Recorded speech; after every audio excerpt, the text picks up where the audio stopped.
स्वागत आप सभी का। देखिए, पूरे सरका घाट की अगर बात करें, कल की जो हुई बारिश हुई, हालांकि आज का भी जो है वो रेड अलर्ट पर हिमाचल को रखा गया है।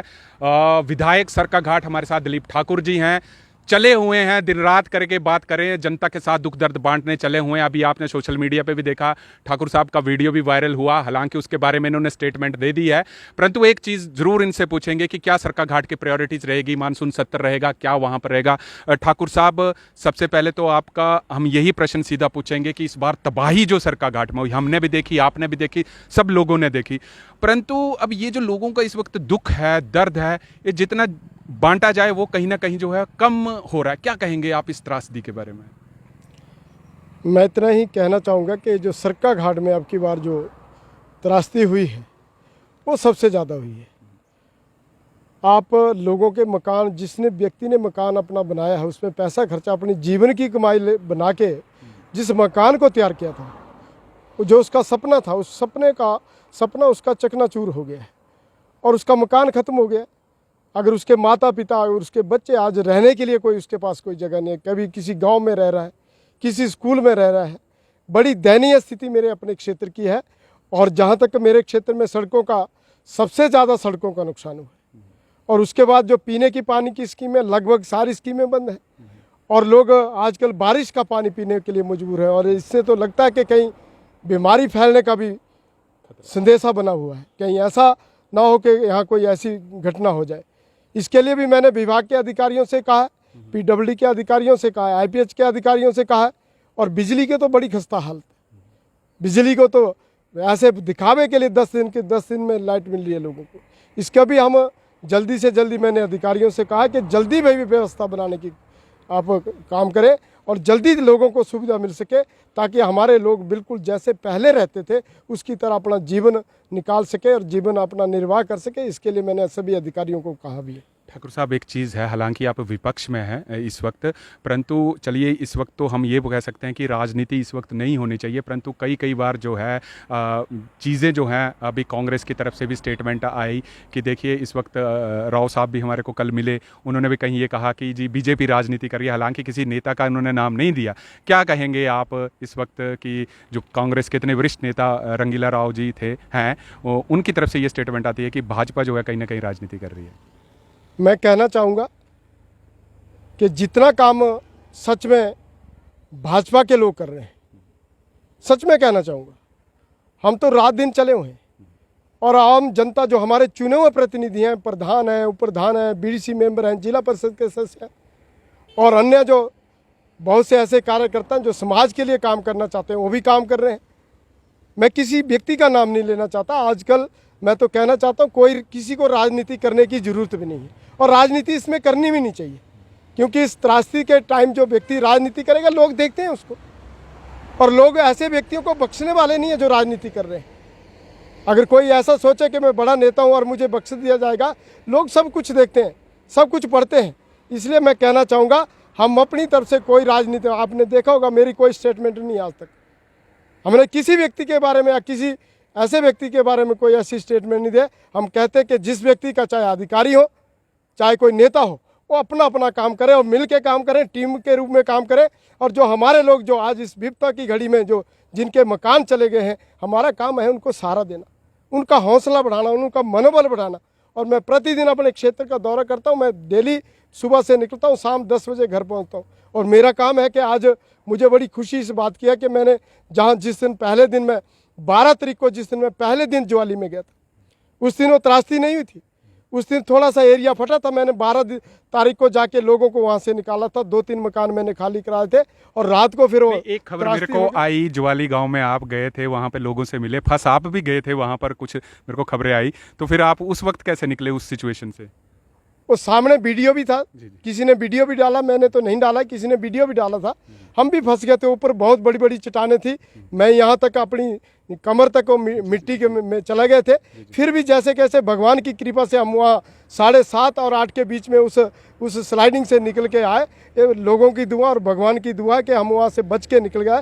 फिर भी मैं अपने लोगों के लिए, मुझे चाहे अपनी जान भी जोखिम में डाली, पर फिर भी मैं ये कहना चाहता हूँ कि अपने लोगों के लिए मैं जितना कर सकता हूँ वो मैं करने का प्रयास करूँगा। क्योंकि गरीब आदमी कैसे रहता है मैं जानता हूँ, मैं इस दौर से गुजरा हूँ। इसलिए मैं चाहता हूँ जिन व्यक्तियों के पास आज मैं जाता हूँ, कल मैं पटड़ी घाट में था, रात को गलकर में था, कलकर स्कूल में था, मैं कहता हूँ कि जो छोटे छोटे बच्चे जो अपनी माँ की गोदी में बैठे हैं और जो हमारे बुजुर्ग जो बैठे हैं एक दूसरे की तरफ देख रहे हैं, उनका घर चला गया है, रहने के लिए जगह नहीं है। अगर बीमारी कोई खांसी कर रहा है, कोई बीमारी अब बुढ़ापे में होती है, कई प्रकार की दिक्कतें आती है, अगर आज उनको हम राहत नहीं दिला पाएंगे, उनके लिए लड़ाई नहीं लड़ेंगे तो फिर ये बड़ी दुर्भाग्य की बात होगी। इसलिए मैं कहना चाहता हूँ कि हम सब मिल के, इसमें कोई राजनीति नहीं होनी चाहिए। मेरे पास बहुत से ऐसे स्वयं सहायता समूह आ रहे हैं, मेरे से कह रहे हैं कि हम पैसा देंगे, वो करेंगे। मैंने सीधा कहा उनको, आपने जो भी मदद करनी है आप उन लोगों की डायरेक्ट मदद करिए, आप उनसे मिलिए। मेरे जाने की बात नहीं है कि मैं आपके साथ जाऊँगा, मेरे जाने की जरूरत नहीं है, मुझे श्रेय लेने की जरूरत नहीं है। आप सीधा जाइए और डायरेक्ट मदद करिए। और आज लोग, मुझे खुशी है, कुछ लोग निकले हैं और निकलने के बाद कुछ लोग बहुत सी मदद करें। आज मुझे बद्दी से भी कुछ मित्रों के फ़ोन आए, मनाली से आए, और बहुत से लोग ऐसे आने वाले हैं जो खुली मदद उनके करने वाले हैं। मैं भी सबसे अपील भी करना चाहता हूँ, मैंने आज जनता से भी अपील की है और मैं सरकार से भी अपील करना चाहता हूँ कि आप आइए और अपने हाथ खोलिए। केंद्र बहुत पैसा दे रहा है, आप सुनिश्चित करिए जिस व्यक्ति का मकान चला गया है उसको हम ज़मीन भी देंगे और मकान भी बना के देंगे। आप सुनिश्चित करिए, सरकार का काम है और सरकार के समक्ष हम अपनी बात रखेंगे। ठाकुर साहब, सरका घाट के लगे मानसून सत्र में आपके ऊपर कहीं ना कहीं बड़ी जिम्मेदारी इस वक्त आ जाती है कि आप अपने विधानसभा में किस हिसाब से आवाज़ रखेंगे, आपकी क्या प्रायोरिटीज़ जो रहेंगी इस बार सरका घाट की आवाज़ आप विधानसभा में उठाएं? मेरी सबसे बड़ी प्रायोरिटी तो जो मेरे क्षेत्र के लोग उजड़ गए हैं, जिनके मकान चले गए हैं, पहले तो उनके रहने की व्यवस्था करना और उनके आवाज़ को उठाना विधानसभा में, वो भी आवाज़ तो उठाऊंगा। और दूसरा जो मेरी सड़कें, सबसे महत्वपूर्ण सड़क जो जीवन रेखा है जिसको ख़त्म हो गई है, उस सड़क को भी बनाने का पूरा प्रयास करेंगे ताकि मेरी क्षेत्र की सड़कें बने और उन पर बसें भी चले। बहुत सी ऐसी सड़कें हैं उनमें बसें नहीं चल पाएंगी, उनको प्रायोरिटी देंगे। बहुत सी पीने की पानी की स्कीमें हैं। और मैं कहना भी चाहता हूँ, मैंने पहले भी कहा, आज हमारे 33 kV का जो हरिबहना में जो हमारा, जिसका विधिवत रूप में जयराम ठाकुर ने शिलान्यास भी किया, उद्घाटन भी किया है, आज मैंने अधिकारियों से बात की तो 33 kV आज वो नहीं चल रहा है। ये किसकी कमी है? जो सरकार आती है उसकी कमी है भाई। आप 2-3 आदमी स्टाफ नहीं दे पा रहे हैं उसमें, तो किसकी कमी है? अगर वो बन के तैयार हो गया, करोड़ों रुपए उसमें लगा दिया है, तो अगर 2-3 आदमियों की वजह से अगर स्टाफ नहीं मिला है, ये विभाग की कमी है चाहे सरकार की कमी है? ये सरकार को बात तय करना होगा कि जो चीज़ बनी है, तैयार पड़ी है, उसके लिए हम 2-3 आदमी वहाँ रखें ताकि वो बिजली की जो प्रॉब्लम है मेरे क्षेत्र में है उसको सुचारू रूप से चले। आज बहुत सा काम बिजली क्षेत्र में आज देखते हैं, अब 10 दिन के बाद लोगों को लाइट मिल रही। ये कहीं ना कहीं कमी तो है, इस कमी को कैसे सुधारना है? अन्य प्रमुख बातें मैं वहाँ विधान स्वास्थ्य की बातें हैं, चाहे डॉक्टरों की बात है, चाहे सरका घाट की बात हो, बलद्वाड़ा की बात हो। मैंने पहले भी बात की है, मुख्यमंत्री से मिला हूँ। सरका घाट के लिए मैंने डॉक्टर की बात की थी, उन्होंने मुझे आश्वासन दिया कि 6 नए डॉक्टर आपको हम देने जा रहे हैं, पर अभी तक डॉक्टर नहीं मिले। मैं आज भी अपील करता हूं कि आप डॉक्टर की व्यवस्था करें। इस आए दिन लोगों को बीमार होने पड़ता है और ऐसी मजबूरी में अगर डॉक्टर वहाँ होंगे तो लोगों को सुविधा मिलेगी।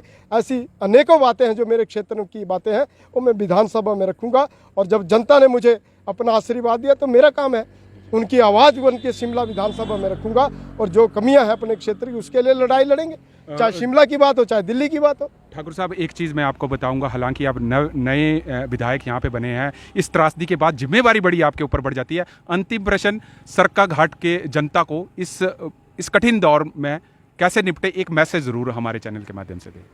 मैं अपनी सरका घाट विधानसभा की सभी जनता को आश्वासन भी देना चाहता हूँ और मेरे यहाँ क्षेत्र में बहुत से लोग साधन संपन्न वाले भी हैं, उनसे भी मैं अपील करना चाहूँगा कि जो ऐसे लोग जो उजड़ गए हैं, जिनके घर नहीं है, घर चले गए हैं, पशु चले गए हैं, हम सब मिलके एक टीम के रूप में, यहाँ कोई छोटा बड़ा नहीं है और मैं समझता हूँ कि हम कोई छोटे बड़े नहीं, हम सब एक हैं और सब एकजुटता के साथ अपने क्षेत्र के जो लोग उजड़े हैं उनको बसाने का भी काम करेंगे। इसके लिए सरकार से भी लड़ाई लड़ेंगे, सरकार के पास भी बात रखेंगे और मिलकर मैं अपने क्षेत्र के जो जितने भी साधन संपन्न लोग हैं उनसे भी मैंने अपील की है कि आप खुल के आइए और उन लोगों की खुली मदद करिए। आप सीधा उनसे उनकी मदद करें। आपको इधर उधर जाने की बात नहीं है कि आप प्रदेश में देंगे या किसी विधायक के पास देंगे, आपको कहीं जाने की जरूरत नहीं है। आप सीधा जाइए, आप सीधी मदद करेंगे, आपके मन को भी शांति मिलेगी कि हमने किसी व्यक्ति की मदद की या किसी गरीब की मदद की है। आप सीधा काम करें ताकि मेरे क्षेत्र का जो उजड़ा हुआ क्षेत्र हम उसको बसाने का काम करेंगे और मैं इतनी अपनी जनता को विश्वास भी दिलाना चाहता हूँ, आप निश्चित तौर पे रहिए। आपकी सड़कें भी ठीक करेंगे, आपके पीने की पानी की जो स्कीमें बंद हैं उनको भी ठीक करेंगे, और बिजली का जो काम है उसको भी प्रायोरिटी देंगे। जितने भी काम है हम सबको मिलके लेके चलेंगे ताकि मेरा क्षेत्र आगे निकले, इसके लिए हम सब मिलके प्रयास करेंगे। ठाकुर साहब, आपका बहुत बहुत धन्यवाद। मैं आपका और आपके चैनल का अपनी तरफ से आभार व्यक्त करना चाहता हूँ। मुझे पता है कि आप समय समय पे लोगों की समस्या उठाते रहते हैं। एक छोटी सी मुझे आपकी बात ध्यान में आई, कल परसों आप नगरोटा लखियाण बजूरी की तरफ गए थे और उस सड़क की बात वहाँ लोग कर रहे थे। मैं पहला व्यक्ति हूँ कि मैंने उस सड़क को एमएलए प्रायोरिटी पे डाला है। आपकी नगरोटा, आपकी बजूरी, आपकी सड़ोआ, आपका बछवान होते हुए, आपके कोट बडाई को होते हुए उस सड़क को मैंने एमएलए प्रायोरिटी में डाला है। और मैंने विभाग के अधिकारियों को कह दिया कि मुझे डीपीआर चाहिए। मेरे एमएलए प्रायोरिटी की बात है, अगर मैं डीपीआर बना के आप नहीं देंगे तो फिर इसी सेशन में विधानसभा में बात करूंगा कि देरी क्यों हो रही है, किस स्टेप पे देरी हो रही है। और मुझे लगता है कि जल्दी वो डीपीआर तैयार होगी और करोड़ों रुपए उस सड़क के लिए आएगा और काम होगा। क्योंकि आपने ऐसे इशू में इसलिए बात करा क्योंकि आप उठाते रहते हैं, और उठाते रहते तो लोग जागरूक होते हैं तो हमें भी वो बातें ध्यान में आती हैं, और हम सब मिल के टीम में रूप में काम करेंगे। मैं अपने क्षेत्र में ज़्यादा से ज़्यादा काम हो, आपके चैनल का और आपका मैं अपनी तरफ से आभार व्यक्त करना चाहता हूं, धन्यवाद करना तो देखिए, ये थे हमारे साथ दिलीप ठाकुर जी।